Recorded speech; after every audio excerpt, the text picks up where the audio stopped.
eu preciso disso para ganhar essa eleição. Foi no dia que ele também me disse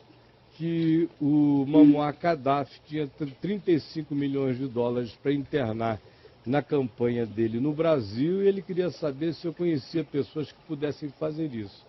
Naquele dia iniciou-se um processo muito estranho dentro de mim.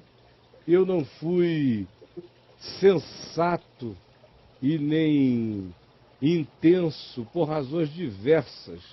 naquele processo para agir como eu sempre agiria e agir em qualquer outra circunstância. Disse que não, mas fiquei me deixando tanger e levar, aceitei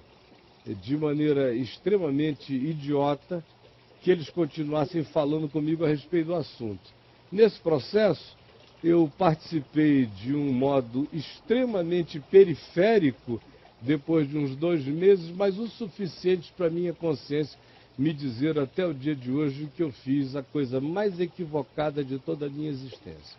O final disso foi o desembocar no chamado dossiê Caimã. Ele, José Dirceu e todo mundo pularam fora. Eu fiquei segurando uma coisa que não era minha no meio da praça e dali em diante foi uma sucessão avassaladora e diluviana de revelações do caráter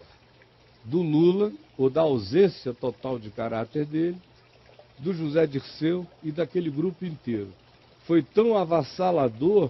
que eu cheguei à conclusão, muito antes do mensalão acontecer, que eu estava lidando com uma quadrilha totalmente abandidada e que tinha um discurso para consumo em determinados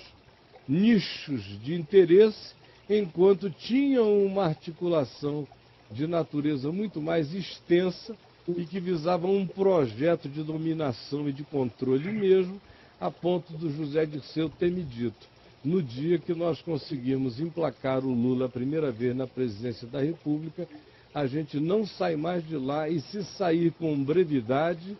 sairemos 24 anos depois, após deixarmos tudo aparelhado. Daquele tempo para cá,